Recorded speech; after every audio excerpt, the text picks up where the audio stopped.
Okay, so Luke 18, we talked a little bit about the persistent widow last time, I think. Did we? Yes. Mm-hmm. Yes, we did? Okay.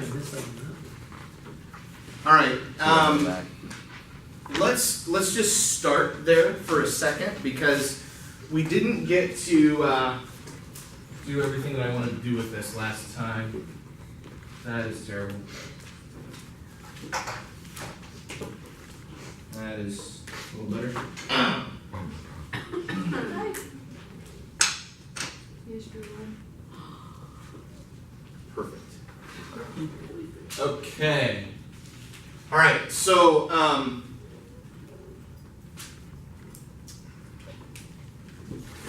about I'll read it? Why don't you? If someone would like to listen to this, Where is it, dude? Luke 18. Then Jesus told his disciples a parable to show them that they should always pray and not give up. Okay, so that's it. Lesson's over. Let's go watch some. Okay, we are going to talk about in this parable a judge, and then I want us to pay very, very close attention here as I read this, as I read it nice and slowly for your ears to perk. Okay? Ooh. Judge versus God. Yum. Okay? And these are, just do that, similarities and dissimilarities. As soon as you notice a similarity or a dissimilarity between the judge and God, the second you stop me and you say, ooh, got one. So there should be many people in the room saying, ooh, got one. And then we'll stop and we'll write down the similarity or dissimilarity. Luke 18? Huh? Is it still Luke 18? It is still Luke 18. Because I only read like 6 words so far. We'll start in verse 2 though, because we already covered verse 1. Verse 2, he said, in a certain town there was a judge who neither feared God nor cared about men. Ooh. Similar. Thank you. Okay, so what's the ooh? Cared about men. Who? God cares about men. Judge don't. Duh. Cares about men. Does not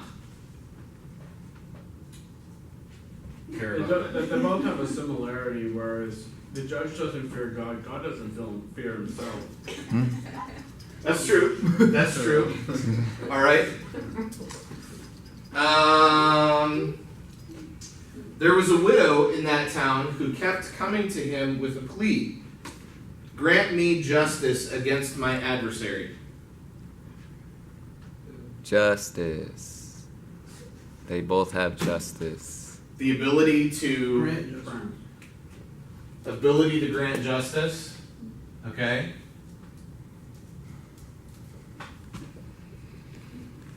Were you going to say anything different, Michelle? Nope. Just looking at your face and saying, When he stops and looks at me, I know what to do. Ability to grant justice.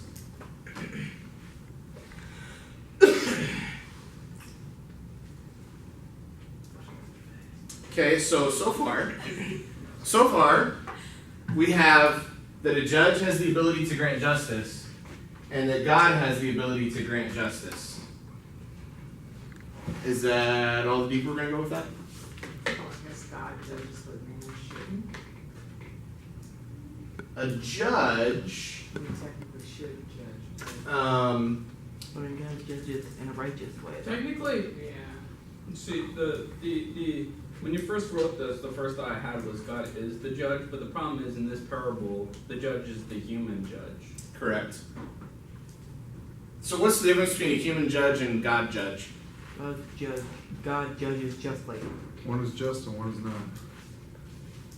perfect justice versus imperfect justice. Or can justice be imperfect? Yes. Well, not real justice. Okay. We'll keep going. Just take a. Ooh. There was a widow in the town who kept coming to him with a plea. Grant me justice against my adversary. We're not seeing. Somebody what say ooh. There we go. Now that none of you have any idea why you said ooh, Wait. Daniel. Is it because we're supposed to love our enemies? Just like, cause The woman has asked, please give me justice against my adversary. Judges do the same thing. Well, I mean, like you go to them, or well, you go to somebody in the political system, but judges are supposed to either give you a benefit or condemn you for what you have done, and God does the same thing. True. There's a word throwing a red flag for me, Okay. and it's me. Me. Grant me justice. I don't know why it's throwing a red flag for me. Grant me justice against my adversary. Okay. Grant me justice. I don't know where I want to go with that, so I'm just gonna keep that in mind. Okay. All right. Well, if it comes up, go ahead. What are you gonna say? And it's Marie. Yeah, I was thinking about before, the judge only thinks about the one thing you did, and God thinks about everything you did. Mm-hmm. So he's the judge of everything, and the judge is the judge of one thing. All versus some. Okay. I Michelle. don't know how deep you want us to go, but is this woman a Christian?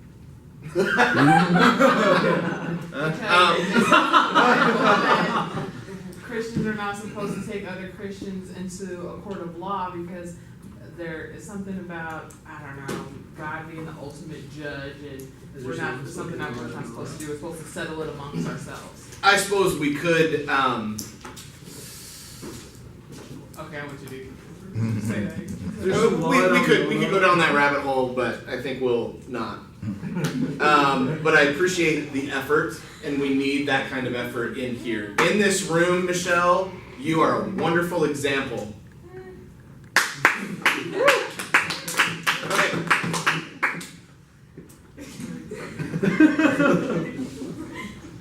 We're on verse. So this is very simple. Basically what I'm getting at here, okay, now that we've tried, and I appreciate your efforts, you may go, oh, I've cooked up, really? There was a widow in the town who kept coming to him with a plea, grant me justice against my adversary. I'm just pointing out a similarity. The similarity is you can go to a judge for justice against your adversary, but you can also go to God for justice against your adversary. And since God cares about you, He will grant that kind of justice against your adversary. That's really all I was doing. It was just slightly, teeny tiny bit deeper than the surface. And you guys were like, let's go to the center of the earth. Okay. Yes. It's like you were digging to find worms, and we were digging to find gold. Are you saying that my point is worms? I'm saying that you were looking for like little. I get you. I'm not insulted at all. I mean, maybe a little bit. So is the basic conclusion then that, like, God will take care of our adversaries, so no matter what the adversary, God's got it. I was listening to that conversation. We all were. So, yes. Say that again. We're all going to listen to you now. So, I think by your general point there was, maybe to sum it up, like, just that God brings justice to our adversary, and so does the judge, and God's in control to judge you, so basically all our adversaries you can just basically take to God because He is in control of all of it. So God can take care of any adversary, basically. I I knew I was right in saying yes. Okay. Verse 4. For some time he refused. Oh, oof. That was a Ooh. Leah. God sometimes refuses to give us what we want for our own good. Okay. So we've got a similarity in that they can both refuse. Okay. Hebrews. They can both refuse. Okay. Daniel. So the reason I said ooh was mine has a different version. Mine says the judge ignored her. Maybe. We use the NLT like you, I think. Like refuse and ignore, like the refuse could go similar, but the ignore, God will never ignore us. 18:3.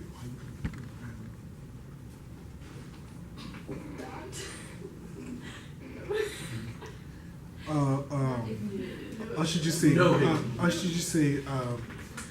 Noah's. Say what? I should just say Noah's instead of saying no ignore. Yeah. Okay. Moving along quickly here. Okay. But finally, this judge who was ignoring her said to himself, even though I don't fear God or care about men, which we've already covered, that, yet because this widow keeps bothering me, Finish it. Finish the sentence. I will see that she gets justice so that she won't eventually wear me out in her coming. Ooh. There should be a few here. Okay, so God does not grant us stuff because we pester him. He grants us stuff because of our own good or because it will help us grow in him. Where a judge will grant us stuff only if it benefits him or the legal system, or if we nag him enough to where he just gets fed up with us and then grants us his what he wants. So, Okay. Good luck writing all that down. 17th century poem. Yes. Can't just Can't guess here. Pester. Oh boy. It's getting lower now. It's getting anyway. God admires persistence in your requests. He admires. Responds persistence. to Or response persistence. to you. It could be a similarity. For real? I feel like this persistence not because of the fact that we're pestering me, but because of the fact that we're taking the time to commit ourselves. He admires the faith.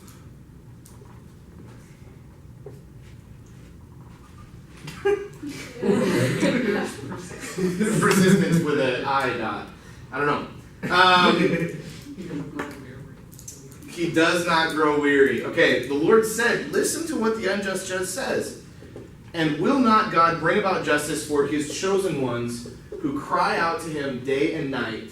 Will he keep putting them off? I tell you, he will see that they get justice and quickly. However, when the Son of Man comes, will he find faith on the earth? Oh. Okay. Yes? Chosen ones. The judge works for people who are not chosen ones, and God works for people who are chosen ones. So this guy has the responsibility for Anybody. anyone. And this guy has responsibility for Excuse me, this guy has a thing. chosen ones. God. Excellent point. Okay. Why, last week or a few weeks ago, I read a million verses that talked about praying without ceasing. We talked about the persistent widow. She just kept praying and kept praying and kept praying. Why are we supposed to pray without ceasing? Besides that, God commands it. Okay, so God commands us to. Why? I got an example in my own life. Because when I just keep working and working and working, I start thinking about all the stuff I'm doing in front of me. I stop thinking about the one that gave me the ability to work. So if I start praying, then all of a sudden I'm like oh yeah, this is why I'm able to do this. It like humbles me and makes me realize like I wouldn't be doing this if it wasn't for him, I guess. Right. Is it like temptation? So temptation. Absolutely. That's definitely part of it. In Matthew 6, did you have something good or was it not good? Wow, I was going to say that you can't really grow in your relationship with God without prayer. So that's why persistence is key. Absolutely. You can't grow anything without persistence. You Maybe don't- that wasn't good enough for me. Well, I mean- Okay, I want everyone in this room who doesn't know me well, what I just did to Keegan, I will not do to you. I only do that to Keegan.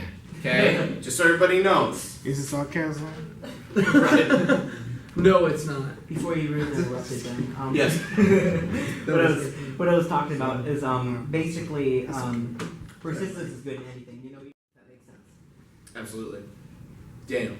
God also decides when he's going to do this for you. He has a plan, but if you're like, you should still continuously pray.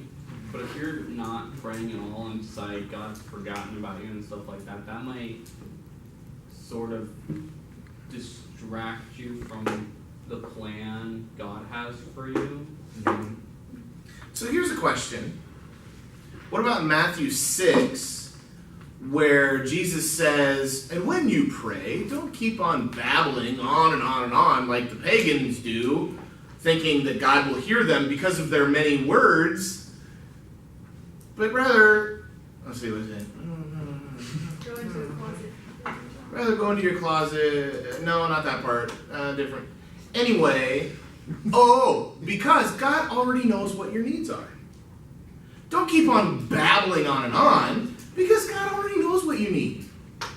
How does that fit with being persistent? Bingo.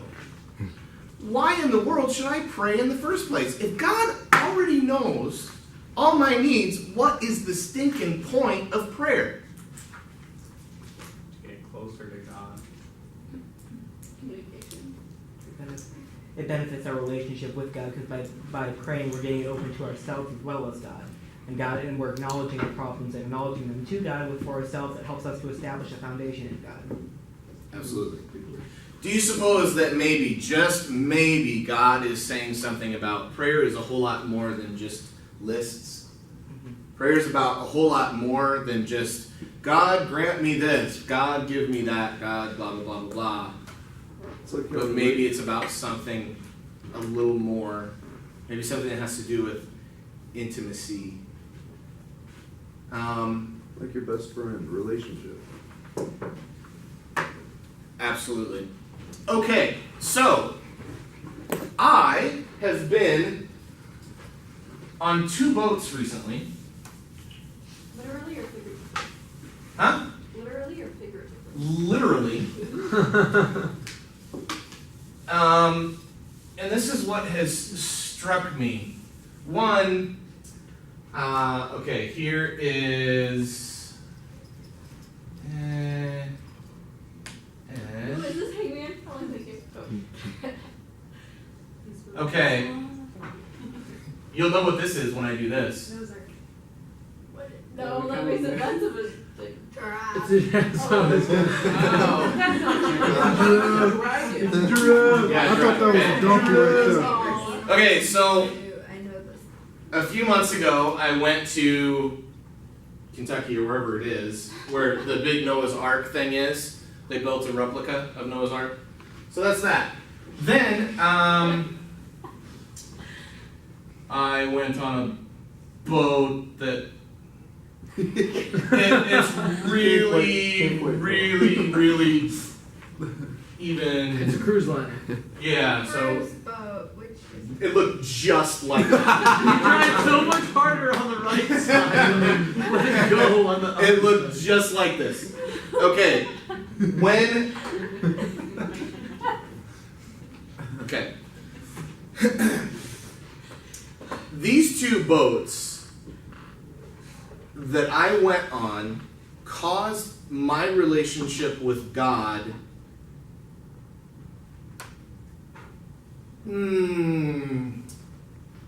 benefits in a couple of different ways. This boat caused me to worship. This boat caused me to pray like crazy. Not because I was fear of sinking or anything like that. When I got onto this boat, which was absolutely enormous and gigantic, huge-antic, sorry, Titanic. That was this one. Titanic. When I got onto this boat, I realized, because this was a replica of Noah's Ark, so it was per the specs that are in the book of Genesis, chapter 6, 7, something like that. And what I realized was, holy cow, this boat was absolutely enormous. It was huge. It was built of giant cedars and all that. And it just made me go, Noah was the man. Like, this dude spent 100 years to build this boat. He was the man. You talk about a devout guy, a man who walked with the Lord. In Genesis 6, it says, Noah walked with the Lord. And then it made me think about who God is and what he has done. When you think about getting into the giant boat that is much bigger than just, for, you know, a giraffe is only like this big in that boat. Like, not even that. It's like that in that boat. And in this boat, it would be like, can't even see it. Okay.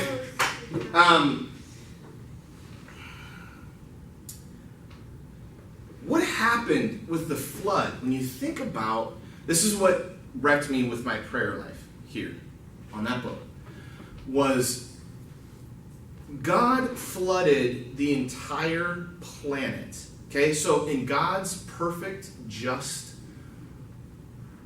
wrath, he flooded the entire world.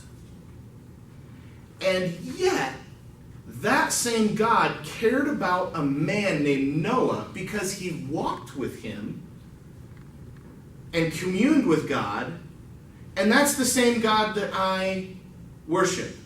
So when it says to go into your closet and pray, don't stand in front of everybody like the hypocrites do, going on and on and on with their prayers, to receive the praise from men, but rather go into your closet and pray. And what's done in secret, God will reward you for. When I go into my room or my office, or a lot of times I like to pray in the sanctuary at church. I like to walk around the chairs in the sanctuary and pray in there. I'm talking to the same exact God that ordained everything that had to do with that boat. Now, this boat didn't cause me to worship at all. This boat, anybody here been on a cruise before? Okay, I don't know what your cruise experience was like, but my cruise experience was not a very... It did cause me to worship when I looked out over the ocean, or I got up real early in the morning before anybody else got up on the cruise ship, and I went up on the top deck and I did some devotions up on the top deck, and I just looked out at the stars and I watched the sun come up, and that was absolutely awesome. It was worshipful to do that out in the middle of the Caribbean Sea. That was wonderful.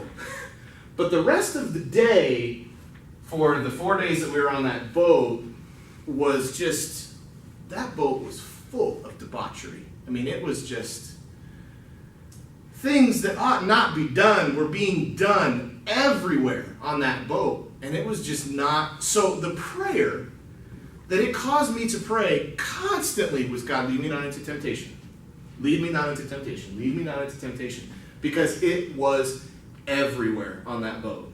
And not only that, but it caused me to pray for my kids because my kids were on that boat. And I didn't want my kids seeing what I saw. So,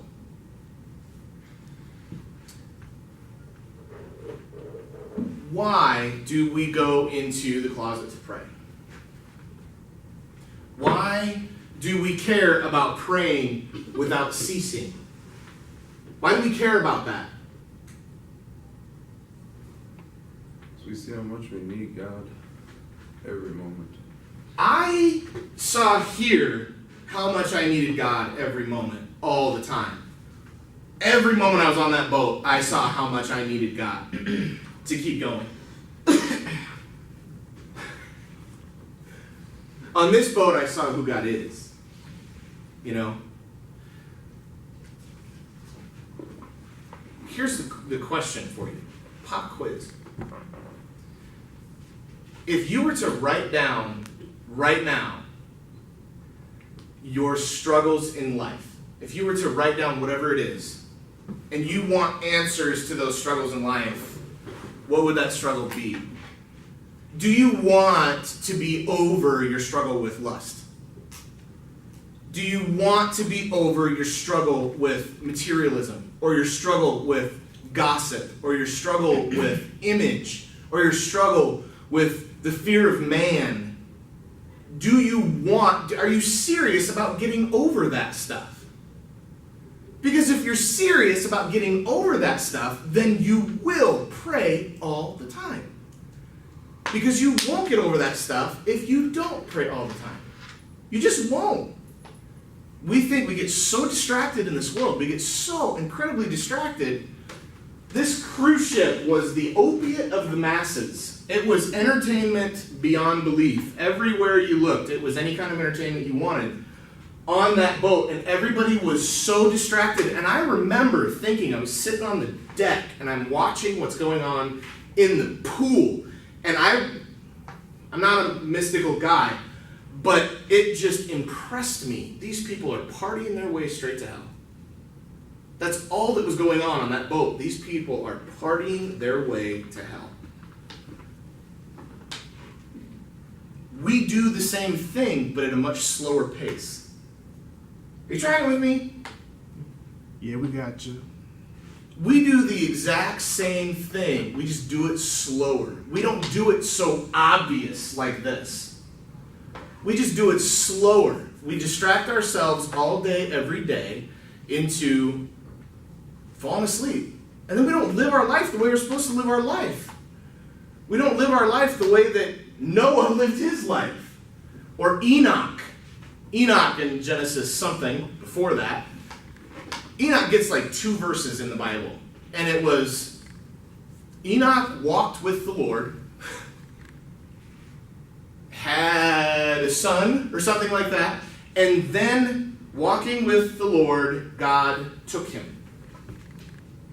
And I think it was D.L. Moody, when he talked about Enoch, D.L. Moody said, as he pictured what happened there, because God just took Enoch away. Enoch didn't die. He just took Enoch. And it was like, they're walking along, and God's like, we're closer to my house right now than yours, so why don't you just come home with me? And Enoch was like, for sure. Yeah, for sure. So, this is the boat I want to live on. This is the boat that caused the reason for this boat to even exist. This debauchery, this sin, this... You know what I'm saying? This is the world. It's the opiate of the masses. It's the entertain ourselves completely to sleep so that we don't live the way that the man who built that boat lived.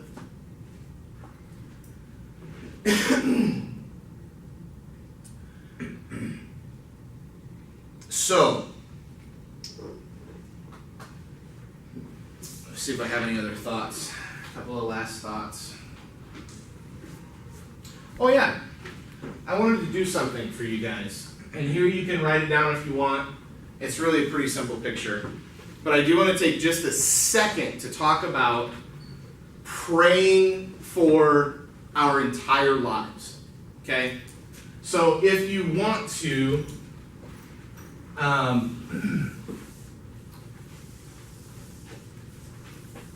you can, here's something that I got away from, and I hate that I got away from it.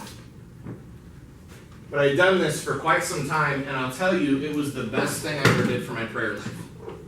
I did a prayer journal where it was, I had it mapped out. So it was Monday, Tuesday, Wednesday, Thursday, Friday, Saturday, Sunday. Okay? On Monday, I had specific friends that I pray for. Okay? I'm just telling you, this is what we're gonna do this on the core friends. Everybody's gonna do this. On Monday, I had friends, specific friends that I prayed for. I prayed for my wife on every single day, all the way through. I prayed for my children every single day, all the way through. But the thing that was different was with my wife and my children, it was like Tuesday was character day. Okay? So I prayed for their character on Tuesdays. And I prayed for their relationships on Wednesdays. That's an I. Relationships on Wednesdays. I prayed for their future spouses on Thursdays. I prayed for, and on and on. Okay, you get the idea. Prayed for our church. Back then, it was, I spent one day and prayed for our church. Now, it's going to be every day. In different aspects of our church life. But what I want you guys to think about when you think about your prayer life is I want you to think about, I want you to be able to say at the end of every single week, at the end of the week, you can say, I prayed for everything I wanted to pray for this week. Can you say that right now? Can anybody say right now, this last week, I prayed for everything I wanted to pray for, or should have prayed for, or felt led to pray for? If you do something like this, you can get to the end of the week and you can know, indeed, I did put that at God's feet. Every single aspect that I wanted to or felt led to, I did. Okay.